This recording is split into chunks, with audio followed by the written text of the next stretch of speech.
Thokozani balaleli emakhaya.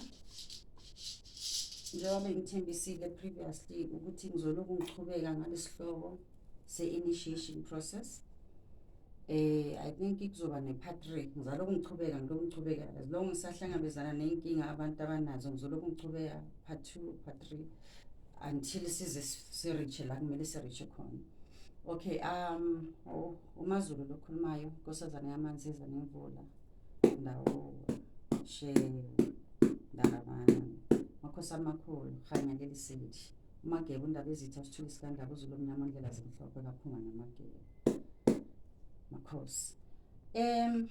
Last time I remember bengishilo the processes, the first steps of uzenze after you have discovered that you have a spiritual awakening. And then the last time I was based kakhulu ebantwaneni beyithunya nabantwana bani bamakhosi weshoba, makhosi wezulu. Laba esibabiza ukuthi ama-astrologists, izangoma zezulu, makhosi. So now sesizoya ebantwaneni obathola ukuthi yes, they do have those spirits. Sibayenzile ithunya, abanye bawenzile amakhosi, but kuloku nesikhalo sokuthi kumele bayenzini bayolungisa umndawo. Remember balaleli emakhaya, umndawo okabili. Kunomndawo esiwenza masuphothula amakhosi, utho ukuthi vele uyahlangana konke kuyalunga kuwona, you don't need ukuthi uyenza umndawo lo oparula lo that belongs to the Ndawe land, Ndawe people. Yabona labantu abatholakala ngale eSwatini eMatsolo village, the Ndawe people by birth. So ukhona umndawo owamakhosi lo mangikwenzela amakhosi ngizokwenzela wona ngize ngiphothule loyo uphothulelwa kuphi emanzini ngayi imbuzi. Angisho imbuzi yakho siyenzela kuphi emanzini, iziziba yonke lento leyo sikufaka isizibeni uyohlangana nabondlodlo bamanzi sikhambisa ngaleyo mbuzi. Now asisekho kuleyo ndawo lo, now we are talking about umndawo lo ukuthi I think boma 2 years ago or last year early ngingakhuluma about the Ndawe people. How do we relate to them? Kuza kanjani ukuthi uthi so umakhosi uyenze yonke into, umthandazi uyisanosi uye yonke into, kodwa uthola ukuthi still kunesikhalo lemuva ethongweni sokuthi siyacela ukuthi uyosiphethela umndawo lo ongakhulumi. Umndawo ongakhulumi umndawo ofembayo. Umndawo muphi ofembayo. Yayibona lento le, indawo ayifani bantwana basekhaya. Umndawo ongakhulumi lo ofembayo. Makube kunesikhalo le emathungweni ukuthi no mhlambe siyayenza icala from the Ndawe tribe, or wena uthola ukuthi you are a descendant of a Ndawe tribe, yayibona into enjalo, kwamele ukuthi leyo ndawo lo uyowenza. Mina mangise ubuyile ke mhlambe ngihambile ngayokayilana elidlozi lakho njengoba ngishilo last time, si check ukuthi umntwana ome kanjani, and if maybe umntwana oshadeke kahle abafuna ukukunika isikhwama sakho sonke, it's very possible that at the end of the day you might have umndawo, but kwabanye kuba amakhosi.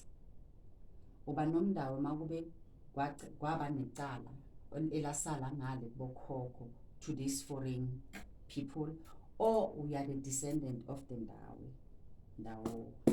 So umndawo ongakhulumi uthola kanjalo. So that process ke eyomndawo ongakhulumi mangicede ukuhlambulula, maybe ngicale kulungisa isimo isigaba sakho sethonga, makube sisithole singasikahle, kuzo depend ukuthi sitholani kuwe. Lapho ke bantwana basekhaya angisakumisela amagobongo endlini. So kuyahluka akufani nabantwana bamakhosi, akufani nabantwana bethunya. Lapho angisakumiseli amagobongo kuphi endlini. Ngiyakuthatha ngiyokuhlambulula siyophahlela indlela. Bakhona abakini ngoba ngeke uze uyiwayo. Bese ke ngikunika ilist okumele uyiphathe ngoba phela umndawo akusuka kini, akusuka sekhaya. Umndawo is from the foreign land. You understand? Ngikumikisa kubo labo bantu labo eMatsolo. labandawo laba bakashewe bakandaramani labo ukuthi mabakuparulisa bakuparulise ngeenkukhu eziyi-10 emanzini bayokuhlanganisa nonzunzu ndawo wamanzi. Phela thina unzunzu wethu ezisamakhosi usecret siyahamba siphakamisa ithunya sihambe siyokhulisa ithunya zentaba sikhuleke siphothule yonke lento le bese after ke makuba umuntu uba nonzunzu kuyaziveza makuba umuntu unenkanyamba kuyaziveza njalo njalo. Kodwa loya mndawo lo osematsolo to the Ndawe land from the Ndawe people umndawo wabo bawubiza ukuthi umndawo kanzunzu. Bayahamba ke bona bakuphothulele bona the Ndawe people bona bakunike impande uze udle isirode khona emanzini sikufake ngeenkukhu khona emanzini bese bayakugcaba ngesirode ukuthi bagcabe ngalo muntu owesindawo ukuthi abondlondlo bamanzi bangaphinde benzeni bakuthikazise mawusebenza kuphi emanzini ngoba mabase sikufaka lento yamandawo le ikulinka nabo noma ngabe bakhona emanzini you are the queen bayakudedela ukuthi usebenzise iziziba noma iziphi amanzi noma imaphi yonke lento le ungathikamezeki uyayibona into enjalo ndawo shewe ndakamani umndawo lo from the foreign land mina ngumakhosi. I remember abomkhulu bami bangitshela bathi Ndaba ezitha asithanda ukuthi uyokhothamela omunye umuntu uguqe phambi komunye umuntu ngoba wena usebukhosini yebo into enjalo. Manje ke kwathola ukuthi ngale ezalukwazini eMaswatini khosi baphambi kwaManzawe baphambi kwabantu basemaputo and khona eSwatini futhi kunendawo yamatsolo land. Wathi ukuthi maybe izalukwazi zaganana namandawo emndenini mhlawumbe kwaba necala lokuthi mhlawumbe kunendawo lahambela khona emzini labashiya nemfuyo kumele manje libalungisele. Ziningi nje igaba ezenza ukuthi umuntu athole ukuthi unesimo samandawo angakhulumi yayibona into enjalo. Manje ke mawusumele ubaphethele well makube vele uzenzile lezi abanye bayeza la sebacedile uphakamisa amakhosi sebaphothulile seba nezithunya sebayenze yonke into utho ukuthi lethwa ngaloku liyala lethi kunesikwelede sisele emuva kumele uhambe ke uhambe uyolungisa isimo samandawo yabona from the Ndawe land yabona. Yebo khona abantu abahambile baya from the Ndawe land babuya nomsebenzi ngapha ababakhulisayo abantwana bamandawo yayibona into enjalo.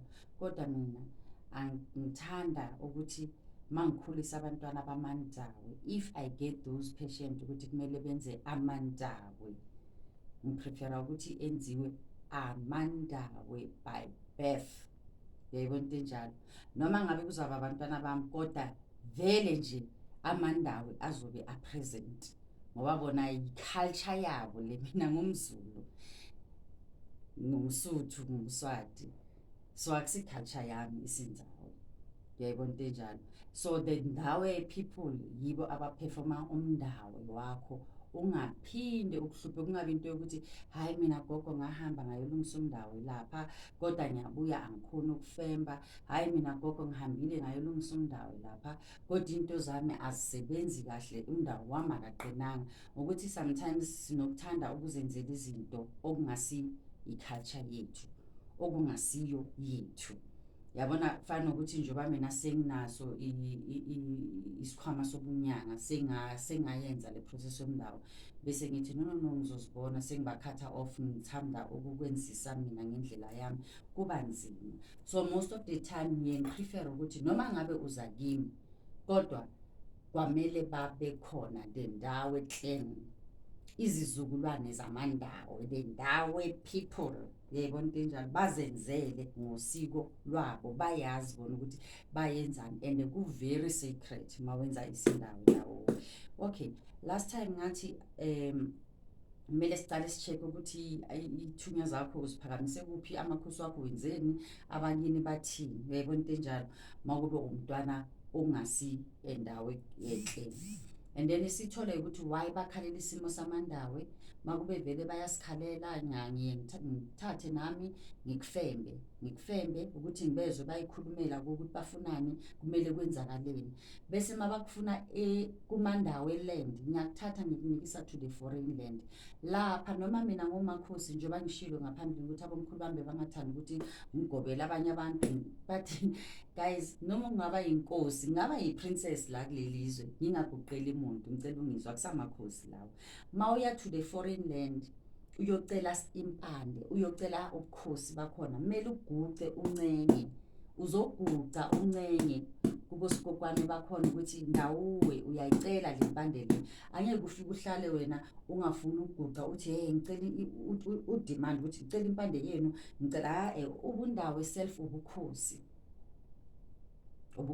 So mayobulanda to the foreign land ufike uphaphathe uncenge. Angisho nalo ilembe liyadlala, liyakhombisa la umkabayi aya kwezinye izizwe khona ayokhothama ancenge ukuthi bazomlekelela kuphi ezimpini. Angisho manje wena kwenziwa yini ukuthi umntana amakhosi mabase bathuma ukuthi hamba usenzela umndawo uyosilandela impande yomndawo, uthi wena hayi mina angeke ngikhona ukugucela omunye umuntu. Cha, ayisebenzi kanjalo into asikhaya. Abokhokho nabomkhulu babeya emazweni, baye eMaputo, baye eSwazini, baye kuphi kuphi, bayophaphatha bancenge impande. Mawungekho ezweni lakini uyakhohlwa nokuthi uyinkosazana, uyakhohlwa nokuthi uyinkosi, uyakhohlwa nokuthi uyinkosana, uyazithoba uncenge uphaphathe because ufuna leyo nto leyo ukuthi bakunike yona. Uyabona njalo ndawo. So-ke ngikuthathe ngi-align ngi-check yonke into yakho ukuthi right, bese mangiceda umndawo o-sacred mina ngivele ngikunikise khona ematsolo to those people bamandawo, kube yibo abakukhulisa isindawo. Yayibona into enjalo. Ngivele ngikuthathe-ke lapho-ke uliphuza uliphalaze kini, it's not your culture, uzoyenzela khona le kulabantu bamandawo. Yabona, uzoyenzela khona le ebantwini ezweni lani lamandawo. Yabona into enjalo. And-ke abamakhosi abantwana vele most of the time laba bamakhosi ngibayenzela iseremoni yabo kuphi, kubo labahlala khona. Noma ngihlaba imbuzi yabo ngiyenzela kuphi, kubo. Noma ngibapha amagobongo ngiyenzela kuphi, kubo. But laba besindawo it differs. Isindawo usidlela emandaweni, uliphuza uliphalazele kuphi, emandaweni. And phela isindawo sihamba nomnguni wesindawo, hayi lo mnguni esiwaziyo. Umnguni awufani, kunomnguni wesindawo. Umndawo lo ongakhulumi ukunikeza isikhwama sobunyanga, imithi, akunikeze amathambo okuhlola, akunikeze ukufemba, ngoba noma ungena uzofemba kumele siqale silahla amathambo, si-check isimo sakho ukuthi sinjani. Uyayibona into enjalo. Bese mawuceda khani sikufembethe. Uyabona, angeke ukuthi wena hayi mina nginey'thunya namakhosi ngiyathandaza so umnguni angufuni, therefore ngifuna ukuya straight emanzini ngiyobharula. Ayisebenzi kanjalo bantwana basekhaya. Kuyomele vele uhambe ngezigaba zani zamandawo. Yayibona into enjalo. Bazokufundisa amathambo, bakufundise ukufemba, bakufundise ukukhoba phansi, uculela iy'ngoma zamandawo, yonke into okhuluma isindawo, yonke into. Bese maqeda uyenzani, uyabharula. Yayibona into enjalo. Umndawo awufani. Sinawo umndawo wethu samakhosi, masikuphothulele sikumikise izibeni, sikuphothulele ngayo imbuzi or ithi ingakhulumi nje, it-differs. Ya, angeke sifike lapho. Siyawuphothula umndawo wesizulu, kodwa ukhona futhi umndawo ongakhulumi, lo ofembayo, exorcism, ulo ofembayo, lo kumele uhambe uyenzeni, uye kule ndawo land or ebantwini bamandawo, or mina ngiyisizukulwana samandawo. If uba umntanami sometimes bona bayeza lana kuwukuthi bazongilekelela isimo sakho. Lapho-ke yonke into yakhona uzoyenzela kimi, ngelekelelwa yini, yilabantu bani, the descendants of Amandawe. Noma ithonga lakho sometimes lizosho ukuthi angifuni uyenzele la, iya to the ndawo land, then ngiyakuthatha ngikumikise khona le to the Tsolo people. Nayibona into enjalo ndawo. Yebo, mina ngumthandazi, umakhosi, nginey'thunya zezulu, nginey'thunya zentaba, yazini.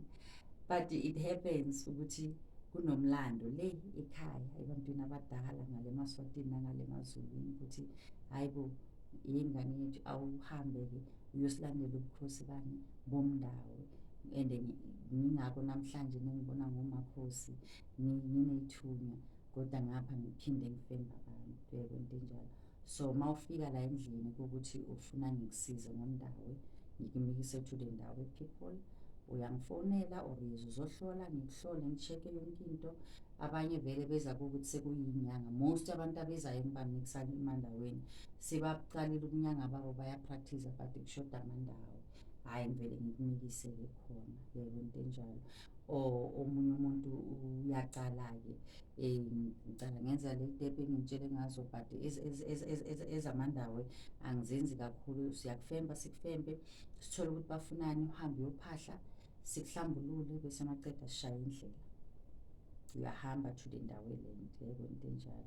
So today bengikhuluma ngeprocess yabantwana bamandawo. Yebo kuyenzeka ukuthi ube nethunya ube namakhosi but still ube nawo amandawo.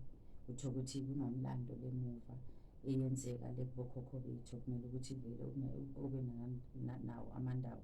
Awuboni wena utho ukuthi uhambe kubo bonke abathandazo, uhambe kubo bonke amakhosi aloku ayakulungisela ayakulungisela kodwa into zakho azilungi kahle. Yingoba thina sadoctrinate satshela ukuthi hhayi mawenza isindawe kungqolile, hhayi akusubukhosi, ayikho le nto leyo bantwana basekhaya. Uzabahamba bonke labafundisi uloku ungena emanzini uphuma, uloku ungena emanzini uphuma, uzocabanga ukuthi izinto zakho azihambi kahle ngoba wena uyazikhethela ithonga lakho liyakutshela ukuthi lifuna umndawo emuphi. Wena suyalikhethela ithonga ukuthi mina ngeke ngikhona ukwenza umndawo ofembayo, mina ngizayoniphothulela. Yabo uthi into ukuthi abaningi abantu balahleka kuphi. So makube thola imimoya yakho, zazi ukuthi ubani. If unamakhosi kuphela uney'thunya, hhayi kulungile i-process ngimnike yona last time sizoyenza kanjalo. Kodwa makube unayo indawo, lo from the foreign land, lo ofembayo, lo ongakhulumi, lo ufuna ukuthi uyohlangana nomndawo enzunza wakhona, hayi cha kumele ngimikise khona leyo mndawo lo dangerous mangalungiseli ngoba ucishe ufana nonzunza vele. Bona amandawo babizwa ukuthi unzunza anyway. Very dangerous mangalungiseli ngoba into zakho ayihlangani kahle. Uyaba inyanga kodwa ubunyanga bakho abubi namandla. Uyaba umthandazo kodwa into zakho azihambi kahle. So benginitshela-ke le process ngingabi mude, benginitshela ukuthi makube khona abantwana okumele bayolungiselwa amandawo from the ndawo land, from the ndawo people, bakhululekile. Abaningi sebafikile ngibahambisile ndawo shewe daramani makhosi. Irilela kowe bangudeka